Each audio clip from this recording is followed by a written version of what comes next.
ஹல்லேலூயா, ஹல்லேலூயா. கர்த்தருடைய கிருபை, அவருடைய அருள் கடல் அலை போன்றது என்று சொல்லுகிறார். கடல் அலை போன்றுவது. காலையிலே நம் கடற்கரைக்கு செல்லும் பொழுது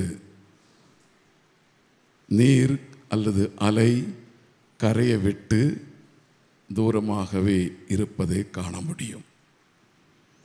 மாலையில் செல்லும் பொழுது காலையில் பார்த்த இடத்தை விட மேலாகவே அந்த கடல் அலை வந்து மோதுவதை பார்த்திருப்பீர்.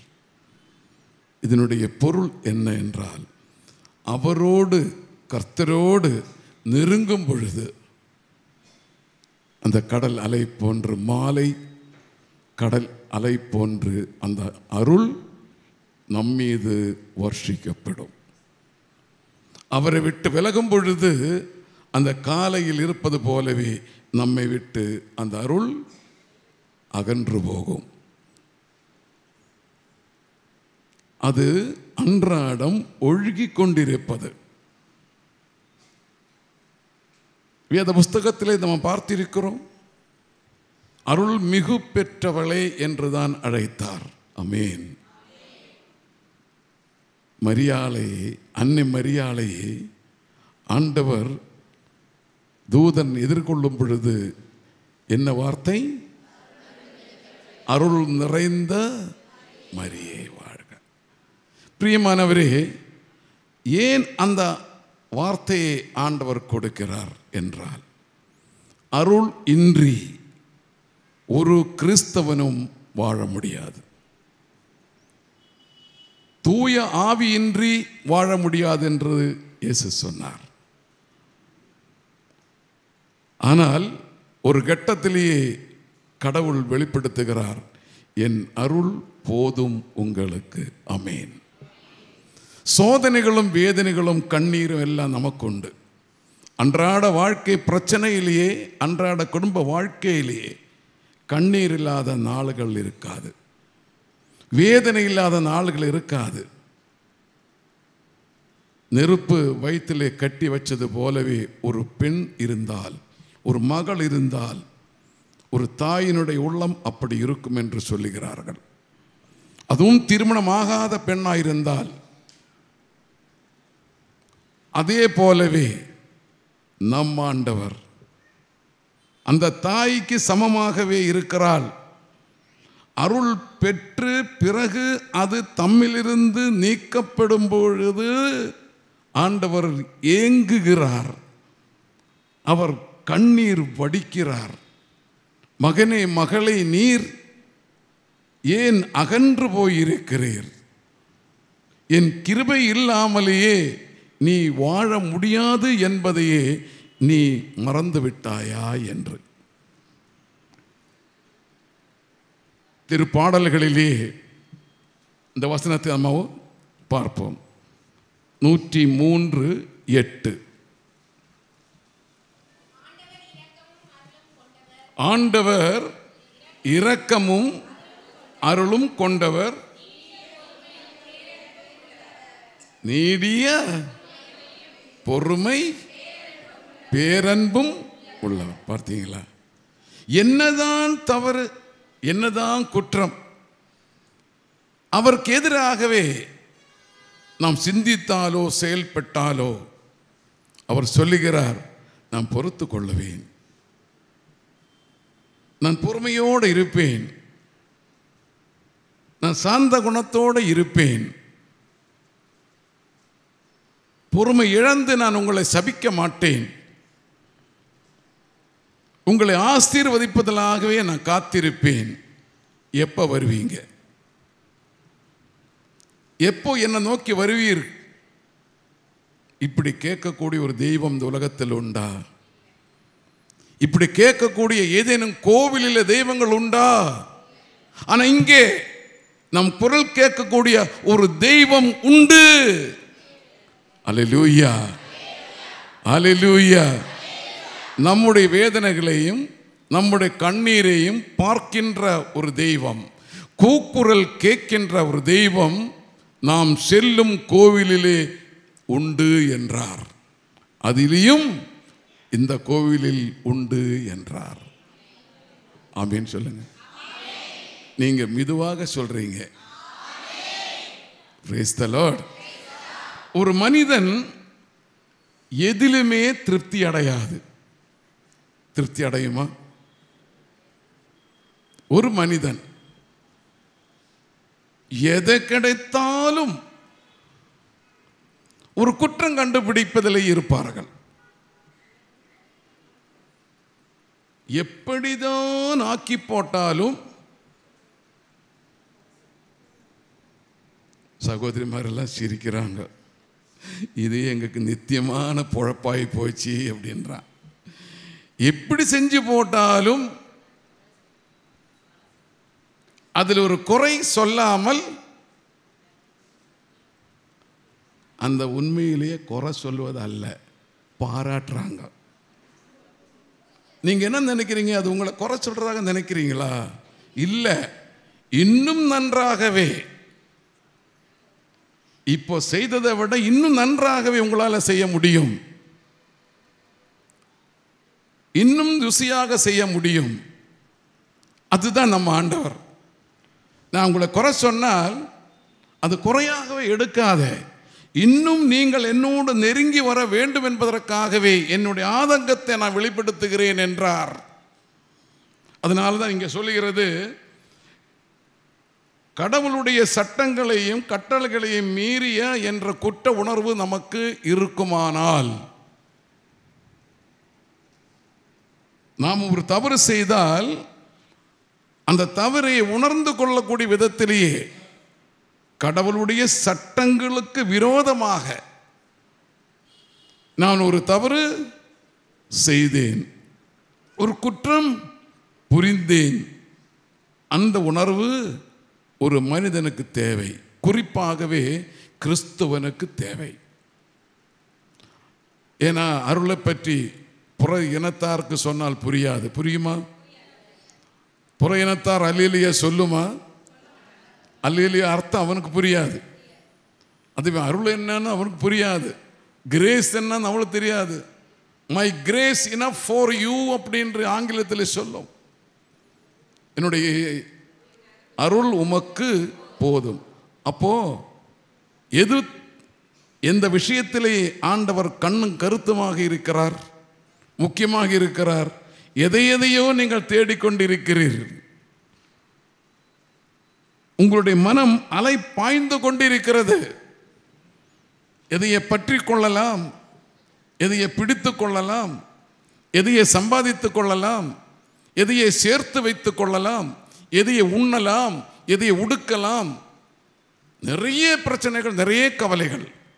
ஆனால் ஆண்டவர் சொல்லுகிறார், என்ன சொல்லுகிறார் தெரியுமா? உங்களுக்கு வேண்டியது முக்கியமாகவே அருளை நீங்கள் பெற்றுக்கொள்ள வேண்டும் என்றால், அந்த அருள் பிரகாரம் நீங்கள் வாழ வேண்டும் என்றால், எல்லாம் உங்களுக்கு இருந்தாலும் மிக முக்கியமானது கீழ்ப்படியாமை. அது இருக்கக்கூடாது என்று சொல்லுகிறார். கீழ்ப்படிந்து நடக்கக்கூடிய ஒரு கிறிஸ்தவனுக்கு மட்டும்தான் அந்த அருளையை பெற்றுக்கொள்ளக்கூடிய உரிமை. அவர்களுக்கு மட்டும்தான் அந்த அருளை அவர் கொடுப்பார். வேத புஸ்தகத்தில் வேற எத்தனையோ உதாரணங்களை நீங்க பார்த்தால், உபமைகளை நீங்க பார்த்தாலும், மரியாளை போல ஒரு ஆளை நீங்க பார்க்க முடியாது. அன்னை மரியாளை போல நான் உமக்கு ஒரு தாசி என்று சொல்லக்கூடிய விதத்திலேயே, உன் அடிமை என்று சொல்லக்கூடிய விதத்திலேயே அவ்வளவும் கீழ்ப்படிந்தாள். அல்லேலூயா. ஆண்டவர் அவ்வளவும் நம்மளை கேட்கல, அவ்வளவும் நம்மளை கேட்கல. சட்ட திட்டங்களுக்கு ஏற்றபடியாகவே நீங்கள் வாழ்ந்தாலே, அதற்கு எல்லாத்துக்கும் மேலாகவே ஒன்று உண்டு, எல்லா சட்டங்களுக்கும் மேலாகவே ஒன்று உண்டு. இயேசு நம்மோடு சொன்னார், அன்பு. அதனால்தான் கீழ்ப்படிதலும் அன்பும் இருக்குமானால் என்னுடைய அருள் ஒழுகிக்கொண்டே இருக்கும். தங்கு தடையின்றி ஒழுகிக்கொண்டே இருக்குமா? நேற்றைய தினம் நான் பயணிக்கின்ற நேரத்திலேயே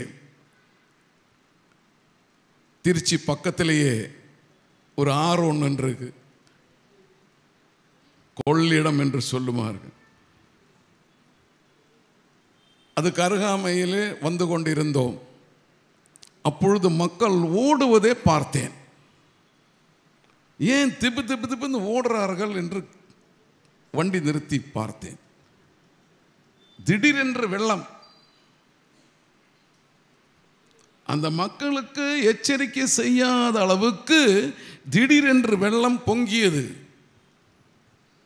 ஏன்னா மேட்டூர்லேருந்து தண்ணி திறந்து விட்டு இருக்கிறதாம், அளவுக்கு மீறி அப்படின்னு பின்னால் தெரிந்து கொண்டேன். ஆண்டவரோடு நெருங்குகிறவர்களுக்கு அந்த வெள்ளத்தை போலே அருள் வந்து கொண்டே இருக்கும். அவரோடு இணைந்திருப்போருக்கு அந்த வெள்ளம் போல் அந்த அருள் பாய்ந்து கொண்டிருக்கும். அது பெற்றுக்கொள்ளக்கூடிய விதத்திலே நாம் இருக்கிறோமா?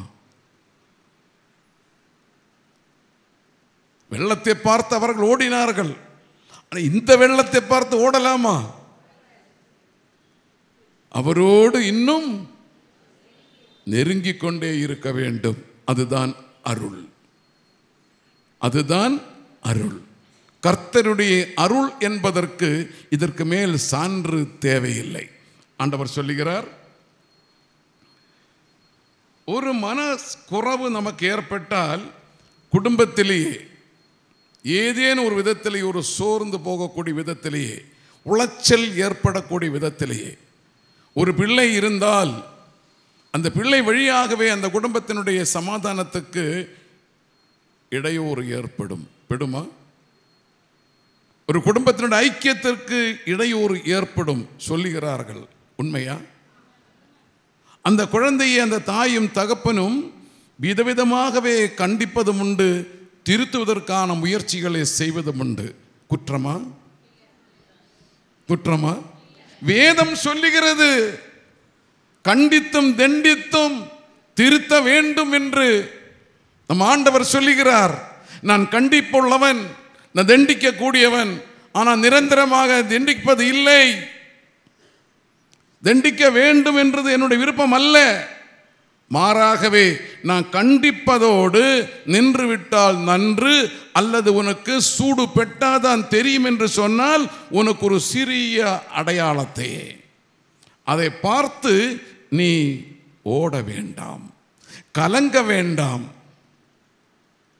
துன்பம் துயரம் பெற வேண்டாம், இது மாறாதது என்று நினைக்க வேண்டாம், இது என்னை தாக்கி என்னை அழிக்கக்கூடியது என்று நினைக்க வேண்டாம். அழிப்பதற்காக அல்ல, அருளை தருகிறவர், அருளை கொடுக்கிறவனுக்கு தெரியும் அந்த அருளினுடைய அருமை. அருளை பெற்றுக்கொண்ட பிறகு ஒரு கிறிஸ்தவருடைய வாழ்க்கையிலேயே, அவருடைய வாழ்க்கை தரத்திலேயே ஒரு அடையாளம் காண முடியும். சாந்தமும் சாந்தமும் இரக்கமும் பரிவும் இன்னும் அதிகமான பாசமும்.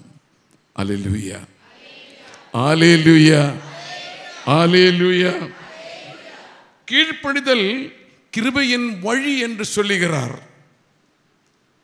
கிருபை எப்படி நாம் பெற்றுக்கொள்வது என்று நம்ம கேட்கலாம். ஆமாம், நமக்குள்ள சந்தேகங்கள் வரலாம். ஆவியை எப்படி பெற்றுக்கொள்வது என்று கேட்டதற்கு விளக்கங்கள் கொடுத்திருக்கும் பொழுது, கிருபையை நான் எப்படி பெற்றுக்கொள்வது என்று கேட்கும்போது ஆண்டவர் சொல்லக்கூடியது ஒன்றே ஒன்று மட்டும்தான், கீழ்ப்படிதல், அனுசரித்து போகுதல், ஒத்து போகுதல். இங்கே எழுதப்பட்டிருக்கிறது யோவான் நற்செய்தியிலேயே 1:17 வசனங்களை 17 முதல்ல வாசித்து 16 அப்புறம் வாசிக்கணும். சொன்னது புரிஞ்சுதா? திருச்சட்டம் மோச வழியாகவே கொடுக்கப்பட்டது, ஆனால் அருளும் உண்மையும் அருளப்பட்டது. ஏன்? ஏன்? அடுத்தது, இவர நிறைவிலிருந்து நாம் யாவரும் நிறைவாக அருளே அல்லது கிருபையே பெற்றுள்ளோம். ராமேன் சொல்லுங்க. இந்த வார்த்தை நம்மை தொட்டது. இந்த வார்த்தை என்னை தொட்டது. அந்த அருள் எப்படி ஒழுகி வந்தது என்றார். திருச்சட்டம் மூலமாகவே அருள் ஒழுகி வரவில்லை. திருச்சட்டம் நம்மை நியாயமான பாதையிலூட நடத்துவதற்கான ஒரு சட்டமாகவே கருதினார். ஆனால் தன் மகன் வழியாக, அவருடைய பாடுகள் வழியாக, அவர் சகித்த அந்த துன்பங்கள் வழியாக, அவர் பலியாய் நமக்காகவே அர்ப்பிக்கப்பட்டதனாலேயே அவருக்கு கொடுக்கப்பட்ட அந்த கிருபையே நமக்கும் வழங்கினார். அதனால் தான் ஆண்டவர் சொல்லுகிறார், நான் பெற்றதையே உங்களுக்கும் தருகிறேன். அல்லேலூயா, அல்லேலூயா, அல்லேலூயா. அவர் பெற்றதையே அவர் வைத்துக் கொள்ளவில்லை. நாம் எல்லோரும் அப்படிதான். எனக்கு கிடைச்சா நான் அது யாருக்குமே கொடுக்க மாட்டான். ஒரு வீட்டிலேயே ஒரு பிஸ்கெட்டு கொடுத்து அந்த குழந்தைக்கு கொடுத்து 2 பேரும் பங்கு போட்டுக்கொண்டு சொன்னா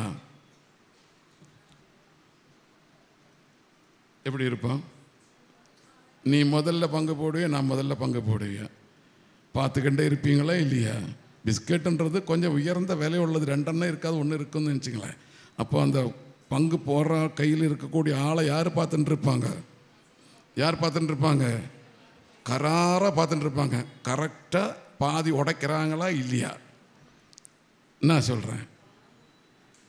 நீங்கள் யாரும் பார்த்ததே இல்லைல்ல? நாங்கள் எல்லாம் ஒன்று கொடுக்கறது இல்லை, எல்லாருக்குமே தாராளமாக கொடுத்துட்டு சண்டை சச்சரவெல்லாம் வேண்டாம், ஏமா தொல்லைன்னு நினச்சிக்கிறீங்களா? இல்லை இல்லை. அப்போ ஒரு ஆளுக்கு குறைஞ்சு கிடச்சிச்சுன்னா என்ன சொல்லுவோம்? யார்கிட்ட கம்ப்ளைண்ட் பண்ணுவோம்? யார்கிட்ட கம்ப்ளைண்ட் பண்ணுவோம்? யார்கிட்ட கொடுத்தேனோ அவர்கிட்ட. நீங்கள் சண்டை போட மாட்டீங்களா? சண்டை போட மாட்டீங்களா? தின்ற பொருளுக்காக சண்டை போட சொன்னேன். நான் எதுக்காக சண்டை போடணும்? தினம் தினமும் அவரோட சண்டை போடணும். நீ கொடுத்தது எனக்கு பத்தல்லேன்னு சொல்லணும், என் வயிறு நிரம்பில்லைன்னு சொல்லணும், என் மனம் திருப்தி அடையில்லைன்னு சொல்லணும். என் மனம் முழுவதுமாகவே பூர்த்தி ஆவதற்காகவே, மன மகிழ்ச்சியோடு முழுமையாகவே இந்த நாள்கள் முழுவதுமாகவே நான் நடந்து கொள்வதற்காக, இன்னும் எனக்கு வேண்டும் வேண்டும் என்று யார் கேட்கிறார்களோ, ஏன் இந்த ஃபேன் ஓடலை? அங்கே ஒருத்தர் விசிறி வீசிட்டு இருக்கிறாங்க, இந்த ஃபேன் ஓடலையா? கொஞ்சம் பாருங்களேன் ப்ளீஸ், தயவு செய்து. ஓடலை, சரி பண்ணிடுவோம். எனக்கு விசிறி அடித்து வீசிக்கொண்டு எனக்கு டிஸ்ட்ராக்ஷன் ஆகுது. இதுதான் பொறாமைன்னு சொன்னேன். பார்த்தீங்களா? நீங்கள் வாழ்க, ஆனால் எனக்கு மட்டும் காற்று கிடச்சா போகிறோம், மற்றவங்களுக்கு காற்று வேண்டாம். எனக்கு என்னமோ சங்கடம் ஆயிடுச்சு. உங்கள் உட்கார்ந்துக்கிட்டு இப்படி வீசிக்கொண்டே இருந்தாங்கன்னு பார்த்த போது எனக்கு ஒரு எனக்கு 2 ஃபேன் வேறு. பிரைஸ் தி லார்ட், ஹல்லேலூயா, ஹல்லேலூயா. இதெல்லாம் ரெக்கார்ட் பண்ணானா அதிலிருந்து மாற்றிடுவாங்க, கவலைப்படாது. இருந்தாலும் அந்த இடையில இதெல்லாம் வந்துருமான்னு நினச்சிடாதீங்க. ஏன் சொல்கிறேன்னா, கடவுளோட தினம் தினமும் நாம் பேரம் பேசக்கூடிய விதத்தில் இருக்கணும். சண்டை போடுறதுன்றதல்ல, பேரம் பேசணும். மார்க்கெட்டில் சென்ற விலை பேரம் பேசுமா பேசாதா? உங்கள் தொல்லை தாங்க முடியாமலே போர்டு வச்சுருப்பாங்க, இங்கே பேரம் பேசுறது இல்லைன்னுவான். ஃபிக்ஸட் ப்ரைஸ் அப்படின்னு போட்டு வச்சுருக்கான். ஆனால் நம்ம ஆண்டவர் என்ன சொல்கிறா தெரியுமா? என்கிட்ட ஃபிக்ஸட் ப்ரைஸ் இல்லைன்றான். யார் யார் சாமர்த்தியமாகவே பேரம் பேசி வாங்கக்கூடிய விதத்திலேயே திறமை இருக்கிறதோ, மார்க்கெட்டில் அப்படி தானே பேரம் பேசி பேசி பேசி அவங்க நினச்ச விலைக்கு வாங்கிடுவாங்க இல்லையா? அந்த அந்த அர்த்தத்தோடவே அந்த அருளுக்காகவே ஏங்கணும், அந்த அருளுக்காகவே நாம் முயற்சி செய்யணும். அப்போ கிடைக்குமா கிடைக்காதா? கிடைக்குமா கிடைக்காதா? ஆமேன்னு சொல்லுங்க, இன்னொரு ஆமேன்னு சொல்லுங்க. இந்த சோறு இடிஞ்சு விழணும். Praise the Lord. அடுத்தது என்ன சொல்றேன்னா, ரோமையர் திருமுகத்திலேயே 5ஆம் அதிகாரம் 16ஆம் வசனத்தை பாருங்க. ரோமையர் திருமுகம் 5ஆம் அதிகாரம் ஆ ஆ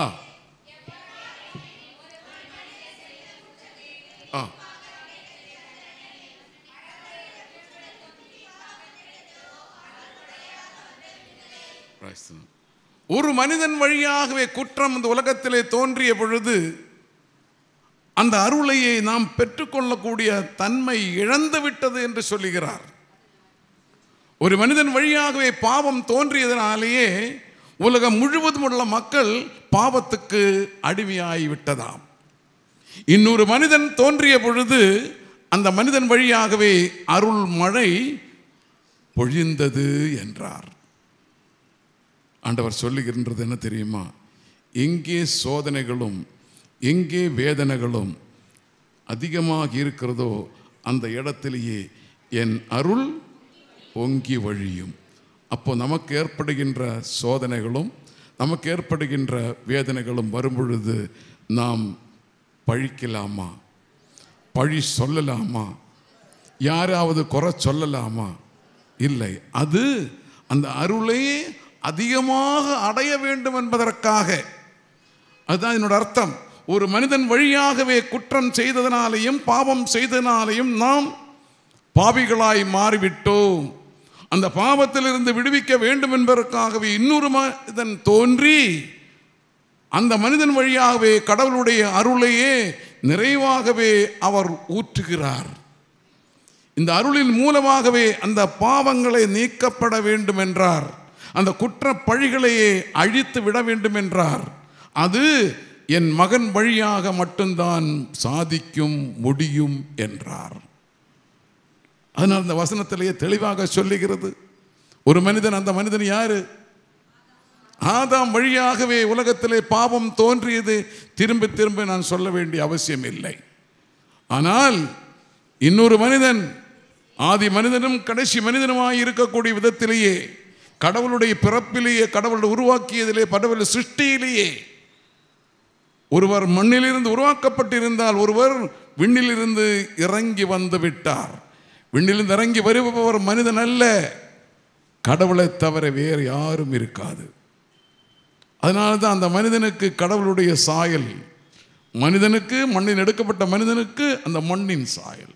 அந்த மனிதனுக்கு மரணம் உண்டு, ஆனால் இந்த மனிதனுக்கு மரணம் இல்லை. மரணத்தை வென்றவன் என்று நம்ம வாசிக்கின்றோம், மரணத்தை ஜெயித்தவன் என்று நம்ம யோசிக்கின்றோம். என்ன காரணம்? அந்த ஜெயித்ததனாலே தான் அந்த அருளையை நிலநாட்ட முடியும். பிரியமானவரே, நாம் பாவம் மூலமாகவே ஒவ்வொரு நாளும் செத்து மடிந்து கொண்டு இருப்பதனாலேயே அந்த ஆண்டவருடைய அருள் நம்மிடத்திலேயே தங்குவதில்லை.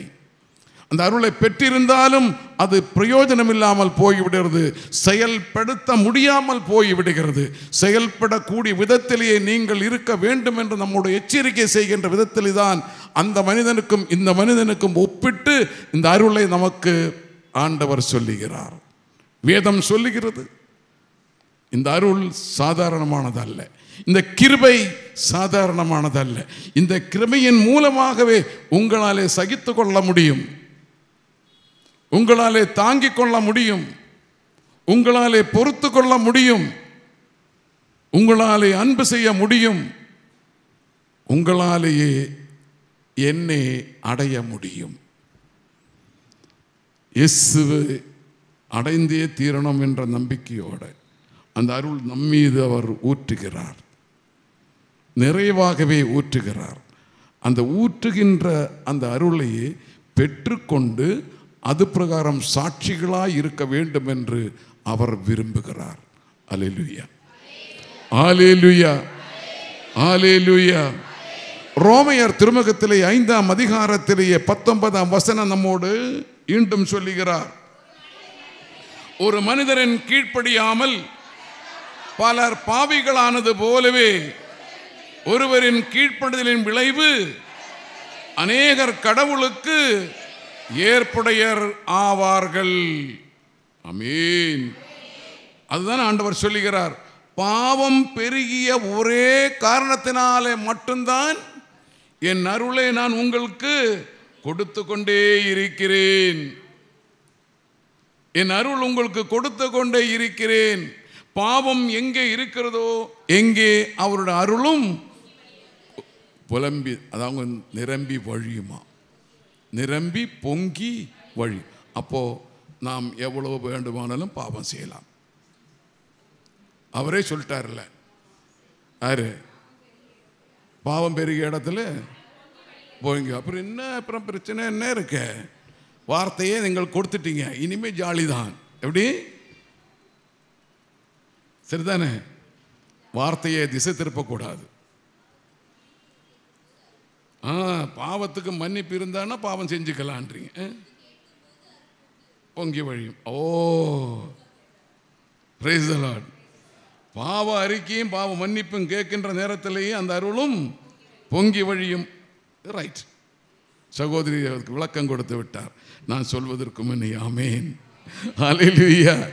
பாவம் நிறைந்ததனாலே அருள் பொங்கி வழியும் என்று சொல்லும் பொழுது, அந்த பாவம் மூலமாகவே கரைப்பட்ட அந்த கரையை நீக்குவதற்காக பாவ மன்னிப்பு, பாவ அறிக்கை, கடவுளோடு நம் பாவ அறிக்கை இடும் பொழுது, பாவ அறிக்கை செய்யும் பொழுது அவருடைய அருளும் பொங்கி வழியும். ஹல்லேலூயா, ஹல்லேலூயா, ஹல்லேலூயா, ஹல்லேலூயா. அதே போலவே சாத்தான், பிசாசானவன், அவருடைய ஆட்சி நடத்தக்கூடிய இந்த காலத்திலேயே யாரெல்லாம் அவரை விட்டு விலகி வருகிறார்களோ அவன் அவரை துரத்து கொண்டே இருப்பார். கர்ஜிக்கும் சிங்கம் போலே நான் சுத்தி திரிகிறவன் அவன் என்று சொல்லுகிறான். அவன் கர்ஜிக்கும் சிங்கம் போலே. யாரு? பேதுருவினுடைய இதுலயே வரும். 5:7 வரும். 8 வரும். அறிவு தெளிவோடு விழிப்பாயிருங்கள், யாரை விழுங்கலாம் என்று கர்ஜிக்கும் சிங்கம், கர்ஜிக்கும் சிங்கம், கர்ஜிக்கும் சிங்கம்.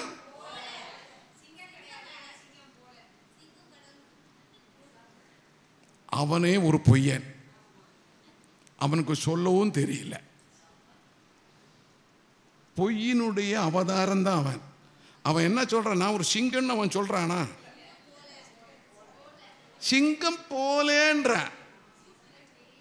எத்தனையோ பேர் பொம்மை முகத்தில் கட்டி, சிங்க பொம்மை கட்டலாம், கரடி பொம்மை கட்டலாம், எத்தனை பொம்மையும் கட்டலாம் இல்லையா? முகத்திலேயே. அவளை சிங்கமா? அசிங்கம் இல்லையா? அதெல்லாம் வச்சுட்டு முகத்தை காட்டினா நல்ல முகத்தை கொடுத்துருக்கோம், நமக்கு அழகான முகத்தை கொடுத்துக்கிறோம்.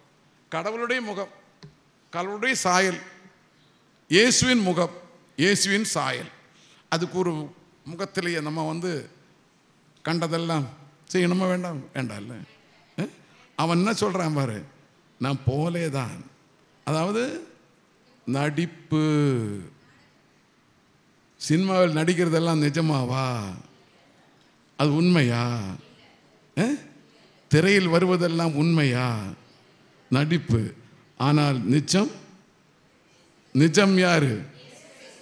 ஏசப்பா, ஏசு ஆண்டவர் நிஜம். நானே வழி, நானே வழி, நானே சத்தியம், நான் நிஜம் என்றார். நிஜம் உண்மையிலேயே சிங்கம். Price the Lord. அந்த சிங்கத்தின் குட்டிகள் நாமோ. யாரு?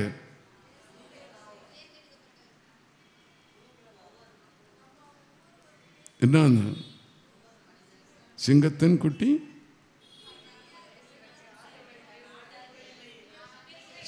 சிங்கத்தின் குட்டிகள்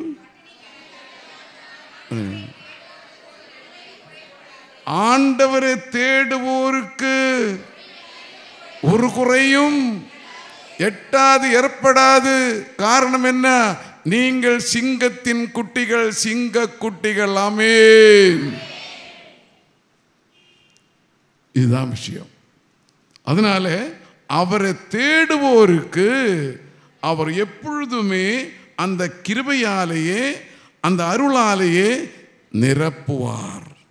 இது அர்த்தம். அவரை தேடணும்.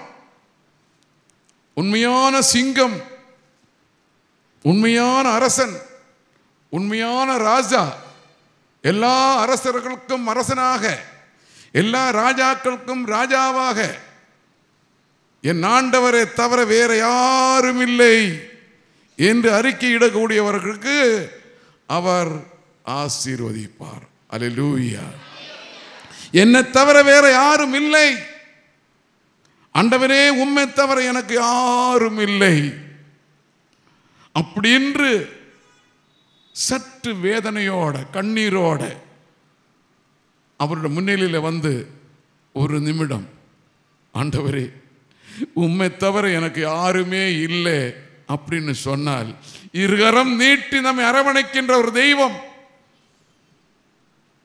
உன் கண்ணீரை துடைக்கின்ற தெய்வம், உன் வேதனையை அகற்றுகின்ற ஒரு தெய்வம், என் அருளை உன் மீது நான் பொழிவேன், அருளை நீ பெற்றுக்கொண்டு செல்வீர், அதன் மூலமாகவே நீ பிறருக்கு அது வாரி வழங்கினாலும் மீண்டும் என் அருள் உம்மீது ஊற்றப்படும்.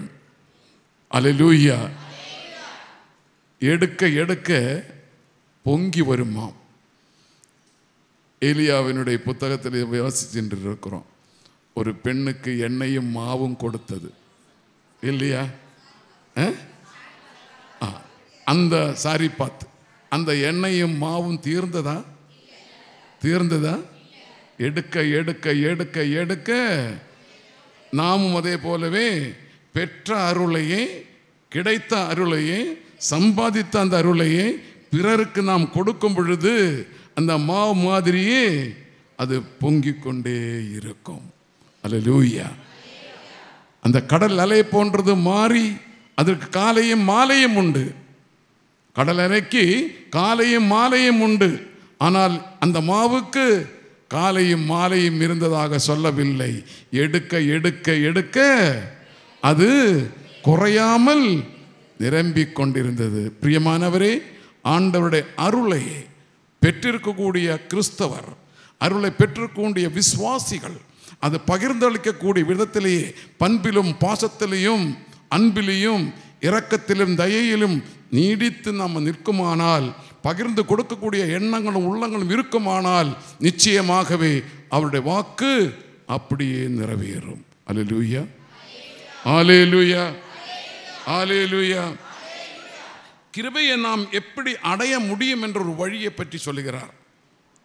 கிருபையை நாம் எப்படி அடைய முடியும்? ஒன்று, உண்மையை அறிந்து கொள்வது என்று சொல்லுகிறார். ஒன்று, உண்மையை அறிந்து கொள்வது. எது உண்மை? அதுதான். எது உண்மை? உலகத்தில் எத்தனை தெய்வங்கள் இருந்தாலும், ஏசியா புஸ்தகத்தில் எழுதி பார்க்கின்றோம், அநேக தெய்வங்கள், ஆயிரக்கணக்கின தெய்வங்கள், ஆயிரக்கணக்கின கோவில்கள் இருந்தாலும் அத்தனை தெய்வங்களுக்கு மேலாகவே நான் தான் ஆண்டவர் என்றார்.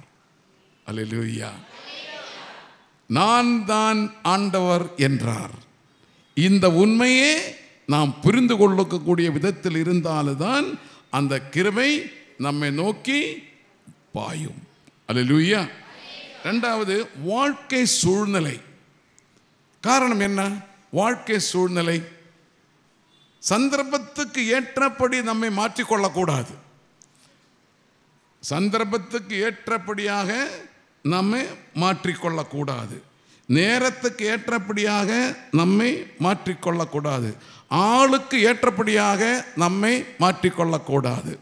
ஒரு இடத்திலேயே ஒருவேளை ஒரு கிறிஸ்தவன் அங்கே வந்து மைனாரிட்டியாக இருக்கலாம். 10 விஜாதியர் இருக்கிற இடத்திலேயே, எந்த ஜாதியை நான் குறிப்பிடவில்லை, 10 விஜாதியர் இருக்கக்கூடிய இடத்திலேயே ஒருவர் இருக்கலாம். அந்த 9 பேர், அந்த 10 பேரில் 9 பேரும் ஒரு வழியாக போகும் பொழுது நானும் வேற வழியாக செல்ல முடியும் என்று நினைக்கக்கூடாது. நமது வழி தனி வழி. அல்லேலூயா. அதுதான் இங்கே சொல்லுகிறோம். என்ன சொல்லுகிறோம்? உண்மையை அறிந்து கொள்வது. அந்த இரண்டாவது, வாழ்க்கை சூழ்நிலை. நம்ம வந்து பல பேரும் வெளிநாட்டில் வேலை செய்யக்கூடியவங்க இருக்கலாம். அரபு நாட்டில் வேலை செய்யக்கூடியவர்களுக்கு சில சட்ட திட்டங்கள் அவர்களோடது இருக்கலாம். அந்த இடத்திலேயே நாம் அவரோடு இணைந்து போகலாமா? எருசலேமிலேயே எல்லா தூதர்களும் ஆண்டவர் ஏற்றுக்கொண்டார்களா? யூதர்கள் எல்லோரும் ஆண்டவர் ஏற்றுக்கொண்டார்களா? பரிசேயர்கள் ஏற்றுக்கொண்டார்களா? சதுசேயர்கள் ஏற்றுக்கொண்டார்களா? இல்லை. அந்த இடத்திலேயும் கிறிஸ்துவருக்கு சாட்சியாக, இயேசுவுக்கு சாட்சியாக சில பேர் தோன்றினார்கள். அல்லேலூயா. அவர்கள் சூழ்நிலைக்கு ஏற்றபடியாக அல்ல, மாறாகவே தங்களுடைய மனதையே அவருக்கு விட்டு கொடுத்தார். அவர் வழிநடத்துகிறார். இப்படி போ என்று அவர் சொல்லுகிறார். அவர்கள் செய்வதும் அவர்கள் சொல்வதும் நீர் காது கொடுத்து கேட்க வேண்டாம், கண்ணாலை பார்க்கவும் வேண்டாம். Praise the Lord. Hallelujah. மூன்றாவதாக சொல்லுகிறது, சத்தியத்தை அறிந்து வாழ்க்கையை தொடர வேண்டும் என்றார். மூன்றாவது, சத்தியத்தையே அறிந்து கொண்டு உணர்ந்து கொண்டு நம்முடைய வாழ்க்கையை தொடர வேண்டும். சத்தியம் என்றார் யாரு? இயேசு தான் சத்தியம். அந்த சத்தியத்தினுடைய அடிப்படையில் அவர் சத்தியம், அவர் நீதி, அவர் தர்மம் எல்லாம் அவர். அந்த அடிப்படையில் நாம் வாழும் பொழுது அருள் நம்மை விட்டு போகுமா? நம்மில் அகன்று போகுமா? அந்த அருள் அவரோடு இணைந்திருப்போருக்கு தண்டனை தீர்ப்பு இல்லை என்று ரோமைய திருமுகத்தில் எழுதப்பட்டிருக்கிறது. ரோமா 8:1 எழுதுனீங்க, அது படிக்க வேண்டாம். ரோம 8 அவரோடு இணைந்திருப்போருக்கு தண்டனை தீர்ப்பு கிடையாது அப்படின்னு சொன்னால், அவரோடு இணைந்திருப்போருக்கு அவருடைய அருளுக்கு ஒரு குறையும் இராது. அல்லேலூயா, அல்லேலூயா, அல்லேலூயா, அல்லேலூயா. 2 பேதுரு 1:3 பாருங்க. தம்முடைய மாட்சியாலும் ஆற்றலாலும் கடவுள் நம்மை அழைத்துள்ளார். அவரை அறிந்து கொள்வதன் மூலம் இறைப்பற்றுடன் வாழ்க்கை நடத்துவதற்கு தேவையான எல்லாவற்றையும் அவர் தம் இறை வல்லமையால் நமக்கு அருளியுள்ளார். அல்லேலூயா. இந்த வசனத்தை நீங்கள் மனப்பாடமாக்கிக்கணும். ரோமையர் திருமுகத்திலேயே அல்ல சோமி, இந்த பேதுரு 2 பேதுரு 1:3 இது ஏன் இவ்வளவு முக்கியமாக சொல்லுகிறேன் என்றார்.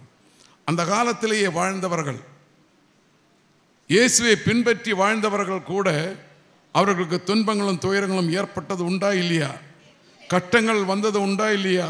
நெருக்கடிகள் வந்தது உண்டா இல்லையா?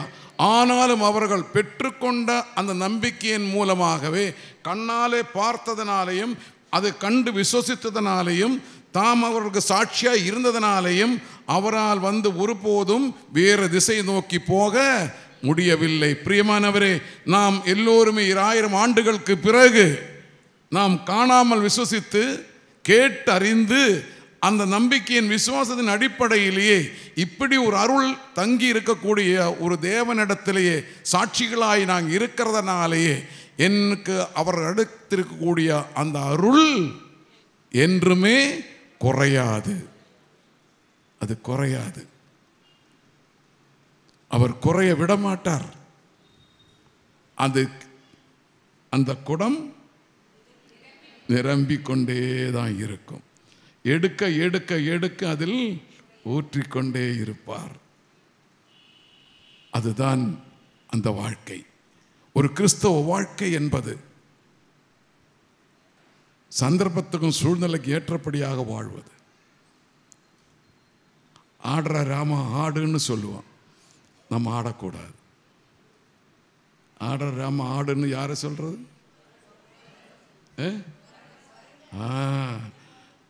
சயின்ஸ் சொல்லலாம், குரங்கிலிருந்து மனிதன் தோன்றியது. அவன் முட்டாள், அவன் ஒரு பரம முட்டாள். இந்த சயின்ஸ் தோன்றுவதற்கு முன்னையே கடவுள் தோன்றினார் என்று அவனுக்கு தெரியவில்லை. விண்ணும் மண்ணும் உருவாக்கிய அந்த தேவன் அந்த சயின்ஸையே மீறி கடந்து போயிருக்கிற அவனுக்கு தெரியவில்லை. அதையெல்லாம் மறந்து விட்டார். ஆனால் குரங்கில் இருந்த மனிதனாம்.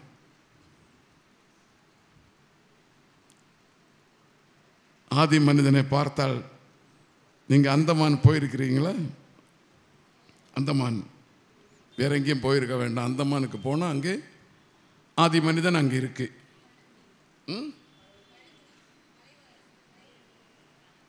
நீங்க போயிருக்கீங்களா? அந்தமானுக்கு யாராவது போயிருக்கு? ஒரு ஆள் இருக்கு. அந்தமானில் ஒரு பகுதியில் ஆதி மனிதன், அவருடைய இனம், அந்த மனிதர்கள் இன்றும் இருக்கிறார்கள்.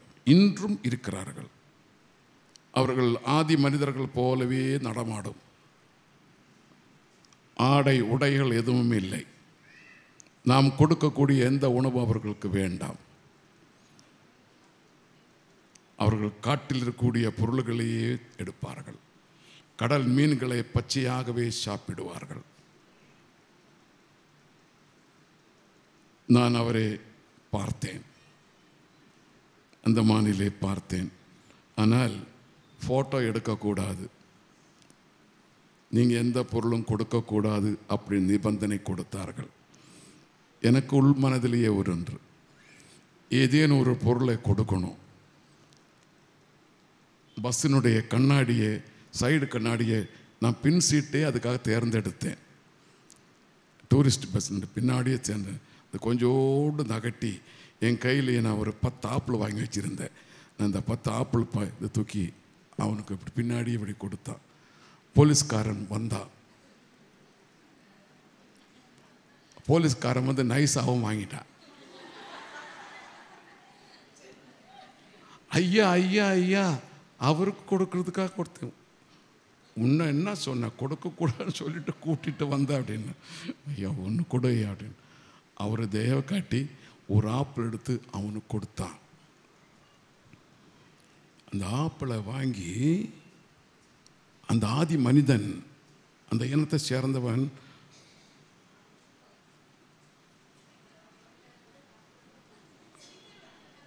அப்படி இப்படியெல்லாம் பார்த்துட்டு நாக்கை கொண்டு வந்து நக்கலாமா நக்கக்கூடாதா, நக்கினா சத்து போயிடுமா அவனுடைய மனம். கடைசியில் நான் வந்துட்டு சொன்னேன் அப்படின்னா அப்படி காமிச்சேன். நான் சொன்னேன், இந்த வேரில் வயலில் வச்சுட்டு கடினா வச்சுட்டு அப்படின்னா கடித்தான்.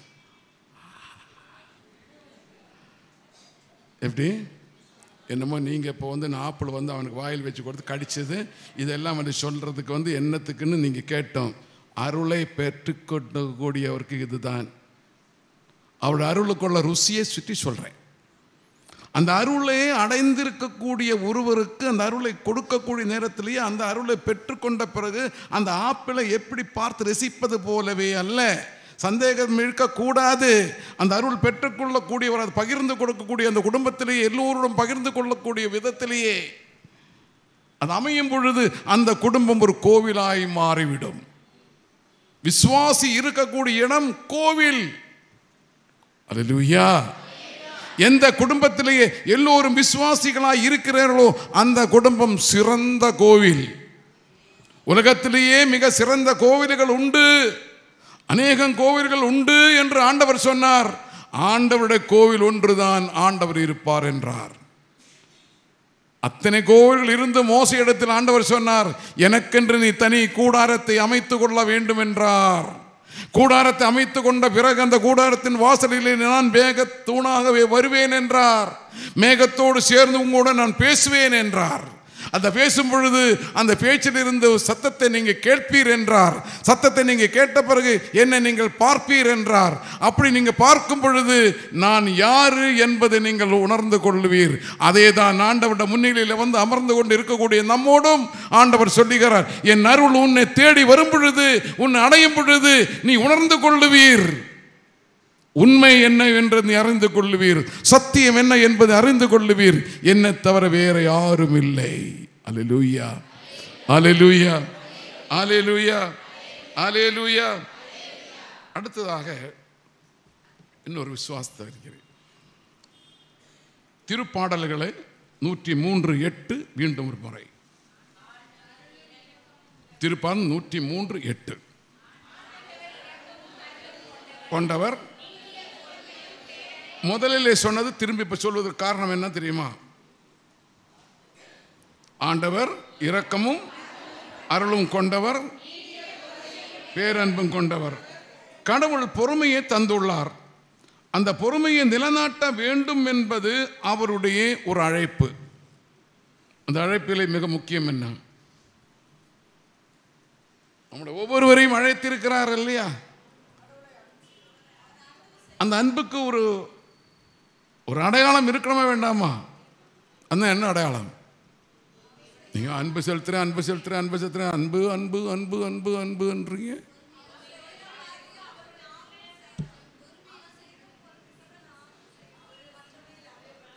எல்லாமே சரி. ஆனால்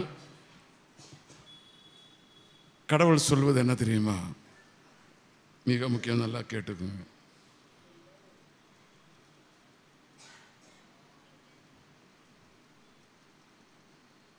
கவனமாக கேட்கணும். பக்தி, பக்தி என்றது தெரியும் இல்லையா? கடவுள், அந்த கடவுள் பக்தி என்றது விலை கொடுத்து வாங்குவதல்ல. தானா வரும். தானா வரும் காத்தில் வருமா? அங்கேதான் இந்த விஷயம் வருது. பொறுமையும் பேரன்பும் ரெண்டு காரியம் தான் சொல்றோம். ஒன்று பொறுமை, பேரன்பு. அன்புக்கு மேலான அன்புக்கு தான் பேரு பேரன்பு இல்லையா? நம்மில் இருக்கக்கூடிய யாருக்காவது அந்த பேரன்பு இருக்கா? மனுஷனுக்கு இருக்கவே இருக்காதுங்க. அன்பு இருக்கு, அன்பில்லாத மனிதன் கிடையாது. எத்தனையோ அன்புகள் இருக்கு இல்லையா? சகோதர அன்பு, தாய் அன்பு, கணவன் அன்பு, மனைவி அன்பு, காதலர் அன்பு, எத்தனையோ அன்புகள் இருக்கு. அந்த அன்பெல்லாம் நான் சுட்டி காட்டவில்லை. ஆனால் பேரன்பு என்பது ஒருவருக்கு மட்டும்தான் இருக்கும், கடவுளுக்கு மட்டும்தான் இருக்கும். அந்த பேரன்புக்கு உரிமையாய் இருக்கக்கூடிய அவர் சொல்வதுதான் மிக முக்கியம், சாந்த குணம். நம்மில் பல பேருமே கடிந்து விழக்கூடிய அளவுக்கு தான் இருக்கும். கோபம், சற்றுன்னு கோபம் வரும். கோபம் இல்லாத யாராவது இருக்கா? நீங்க என்ன கேட்பீங்க? ஆண்டவர் என்ன கோபப்படலையா? அவர் என்ன, நீங்க இயேசு கோபப்படலையா? கோபம் இல்லாதவங்க யார் இருக்காங்க? இயேசுவே கோபப்பட்டாரு. நாங்க கோபப்பட தப்பா? கோபத்துக்கும் ஒரு அர்த்தம் உண்டு. ஒரு கோபப்படுகிறவன் ஒருவரை அழிக்க வேண்டும் என்பதற்காக கோபப்படுவதல்ல. கோபத்தினால் எத்தனையோ பெரிய பாவிகளாய் மாறுகிறோம். கொலைகாரனாக கூட மாறுகிறான், அக்கிரமிகளாக மாறுகின்றோம், கொள்ளக்காரனாக கூட மாறுகின்றோம். அதல்ல, ஆண்டவர் பிரத்யேகமாக சொல்லுகின்றது, அன்பினால் அடையாத காரியங்கள் ஒன்றும் இல்லை என்றார். அன்பினால் அடையாத காரியங்கள் ஒன்றும் இல்லை. அப்போ அருள் பெற்றுக்கொள்வதற்காக கடவுளிடத்திலிருந்து நாம் எதிர்பார்ப்பது, அவர் நம்மோ ஒவ்வொருவரையும் பார்த்து எதிர்பார்ப்பது என்ன?